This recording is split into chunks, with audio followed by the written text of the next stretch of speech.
In 2007, Nokia sold more phones than Apple, Samsung, and Motorola combined.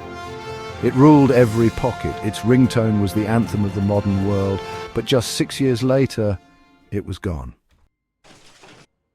What happened wasn't just a failure, it was sabotage, pride, and a billion-dollar mistake that changed tech history forever. This is the rise and fall of Nokia, the empire that lost the future. Before it was the king of mobile, Nokia made paper. Founded in 1865 in Finland, it began as a pulp mill. Then came rubber boots, cables, televisions. But the real pivot came in the 1980s with telecom equipment. By the 90s, Nokia had become something no one expected, a tech giant from the forests of Finland. In 1998, it overtook Motorola. By the early 2000s, it was selling more than half the phones in the world. Its iconic brick phones were indestructible. Snake 2 was the world's first mobile game, and its camera phones a decade ahead of their time. In 2007, while Apple launched the iPhone, Nokia had 40% of the mobile market. Apple had 0.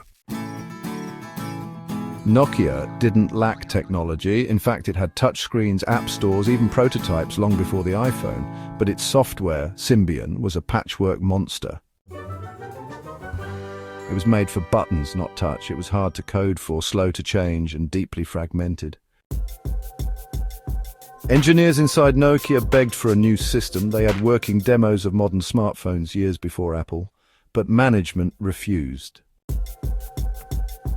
Why? Because Nokia feared change would cannibalize its own bestsellers. They chose safety over vision. And in tech, that's fatal. In 2007, Steve Jobs pulled a touchscreen from his pocket and changed everything. The iPhone wasn't just a phone, it was a platform, apps, touch, internet like a computer. While Nokia laughed off the iPhone, calling it a niche toy, consumers switched sides, and so did developers. Within 3 years, the app economy exploded. And Nokia, it had no app store, no smooth UI, just buttons and regrets. By 2010, Nokia was bleeding. Enter Stephen Elop, a former Microsoft executive who became Nokia's CEO. His infamous burning platform memo leaked to the world. He said Nokia was standing on a burning oil rig and it had to jump. The solution? Ditch Symbian? Bet everything on Microsoft's Windows Phone. What looked like salvation was a trap. Windows Phone was young, clunky, and lacking apps. It failed to gain traction. By the time Nokia launched its Lumia series, Android and iOS had already won the war.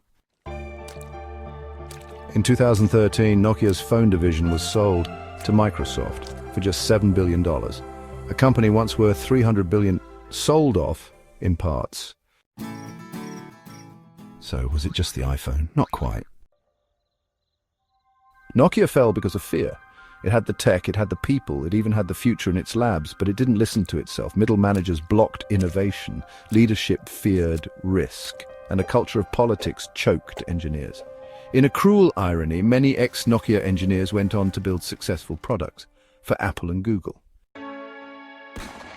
Today, the Nokia brand still exists, resurrected by HMD Global.